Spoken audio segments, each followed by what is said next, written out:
And as we can see, the damage that these things can do. When just over a week ago, 9 kids were killed by drone strikes. And I would emphasize that, air power, these kind of airstrikes, they can't do positive political work, but they can be extraordinarily corrosive on the way a population views you. All right, so I'll wrap up there.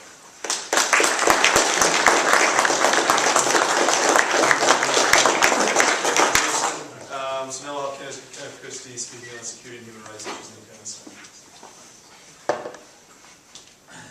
Adrian has allowed me to give a plug for my program. I run a master's program at Royal Roads University. That's the other university in Victoria.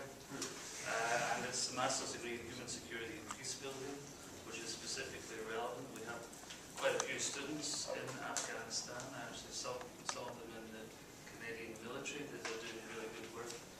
And of course in peace building, of course, which is what Canada has done a lot of work in anyway. So if you're interested in doing a master's degree, let me know. I'm about to take about 25 students to Uganda to do field work in an area which, according to the UN, was one of the world's worst humanitarian disaster areas in the 1990s.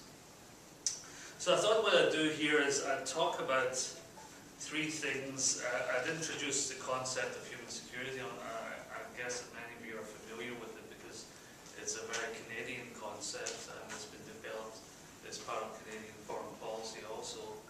Then I thought I'd talk a little bit about what's happening with civilians and civilian casualties in Afghanistan and some of the recent problems, some of the very recent problems that have come up that are very worrying and the trends. So in terms of human security, just conceptually to give you a quick overview, the main difference in human security is between a sort of narrower definition, the idea of freedom from fear, is different to a broader expanded view, freedom from want. And both of these come from the United Nations Development Report of 1994. First of all, freedom from fear is the narrower of the 2 definitions. It seeks to limit human security to protecting individuals from violent conflicts, while at the same time seeing these threats as strongly associated with poverty, lack of state capacity, and other forms of inequities. Now that's probably in Afghanistan's case at the moment the most important form of human security or lack of human security. Most of the Afghan people do not have freedom from fear. Most of them are living in a fear-induced situation day by day. The other definition is freedom from want, which argues that threats to human security should be expanded to include hunger, disease, and natural disasters, etc., because they are inseparable concepts in addressing the roots of insecurity, and also because these things typically kill far more people than war, genocide, and terrorism combined. So that develops a focus beyond kind of the immediate political social violence, with emphasis on human development as the optimum way to protect individual security. Now, I see human security, of course, as encompassing both of these views. I don't think that you can maybe make such a sharp distinction between the 2 versions. The second term is more broadly related to development, an umbrella term that takes in all sorts of issues, and those issues can include terrorism, refugees, democracy, peacekeeping, development, and many other types of security agendas. But the most important thing to understand about human security is that it involves the individual. It's different from the notion of state security, where you're trying to protect your own borders, your own territory, and which is what we know in political science as the realist kind of approach to international relations. So it refers to the fact that at the end of the day, individual human beings are entitled to security within the states they live in, and therefore challenges the realist paradigm of national security. While states have always defined the security in that way, that is that state interests are paramount rather than the interests of their citizens. Human security argues that it's individuals who need to be protected, especially when they're usually on the receiving end of state violence. And another doctrine specifically developed by Canada, the responsibility to protect, for instance, which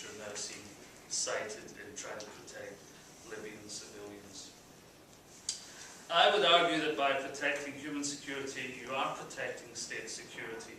And good governance means protecting human security, making people feel safe and allowing them to pursue their aspirations. Now, unfortunately, in the case of Afghanistan, they have miles to go in terms of these. Of course, national security hasn't even been achieved. Security outside of Kabul hasn't been achieved very well. I mean, there are still bombings within Kabul, of course, but it seems as if there's not that much control by the state of what's happening outside Kabul. So Afghanistan has got a long way to go. And I think particular in three things they lack, that they have problems. Last year, 2010, was the worst year for civilian deaths in Afghanistan since 9/11. Insurgents killed more Afghan civilians last year than ever before through three mechanisms: through roadside bombs, through suicide attacks, and through assassinations were responsible for the majority of the conflict-related deaths. These are the figures from the United Nations. Although, again, very difficult to find completely accurate figures. The UN is trying to keep up with these kinds of statistics. Yet deaths attributed to the US-led coalition and to the Afghan security forces dropped sharply by more than a quarter, despite the surge in troops and an increased campaign against the Taliban. Now, one of the problems, of course, and I think the panel has alluded to this so far, is that there's a wide distrust in Afghanistan. Afghanistan has been invaded over and over again through the centuries, and there's a distrust of foreign occupation forces. There's also immense distrust of the Karzai government, because the Karzai government is seen as broadly corrupt. The elections were not really very good in terms of the democracy. The polls were distorted, etc. The elections in Afghanistan have a long way to go before they can be even equated with any kind of Western democratic values in that sense. So, the other thing that's come up, of course, is that body counts of the enemy dead are back in fashion. Something that was a notorious and discredited measure of success, and again we can compare that to Vietnam, has come back. The US military proudly announced last week that it had killed 952 Taliban and captured 2,469 in the 90 days up to the beginning of December last year. One general boasted every 24 hours on average we're killing 3 to 5 mid-level enemy leaders. So again you have this situation where you see this broad military campaign designed to take out Taliban leaders, designed to take out the Taliban, but that's not increasing the human security of ordinary individuals within Afghanistan. There's no political policy behind that, as I'm sure you would agree. It's a strategy of, let's wipe out the terrorists, let's wipe out the Taliban, but what do we do then? What do we have to sort of say in a positive fashion what's going to happen within Afghanistan? And I think that's where the problem really lies. We have no political policy in Afghanistan. We have a policy that's completely lost its way. If we ever did have a policy in Afghanistan, we certainly haven't learned the lessons of the past. Another problem is the persuasive corruption of the Afghan administration, which only seems to get worse as it goes on. Every election appears more corrupt than the previous election in that sense. So there's a massive distrust, not only on the part of ordinary Afghan civilians, on ordinary Afghanis, of the government. There's a massive distrust of the occupation forces. And that doesn't breed anything in good, positive feelings in terms of human security. People feel very insecure. Afghan civilian casualties, again, just to repeat that, up 15% on last year. You would expect the civilian casualties to be decreasing the longer the war went on, the more that they were in control of the policy, the longer they were staying there, creating that's not happening. It's up 15% on last year, and over 8,000 civilians have been killed in the past 4 years. Let me just finish with another aspect that has come up very recently and has not received widespread media coverage. It was reported in The Independent in the United Kingdom, which I strongly recommend if you read people like Robert Fisk on Afghanistan, usually very good in terms of the analysis.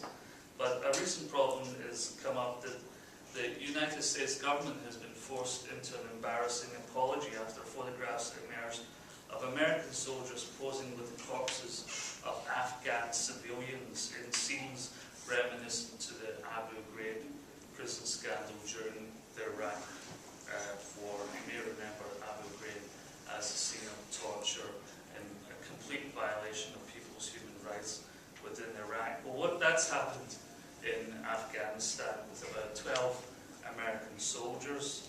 In one picture, these pictures were released by Der Spiegel, the German newspaper, who always seems to have a kind of grasp on these issues. In one picture, a US soldier grins wolfishly for the camera while gripping a corpse's hair, pulling back its head like a hunting trophy in what could become an enduring image of how the West has lost its way in Afghanistan.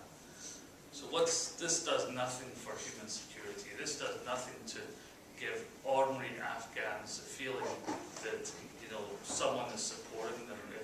If the U.S. Army is actually saying, well, look, this is the way we treat ordinary Afghans, or this is a disrespect for human rights that we have in Afghanistan. So, to my mind, what's happened with American policy is they have not learned any lessons from Vietnam. They've not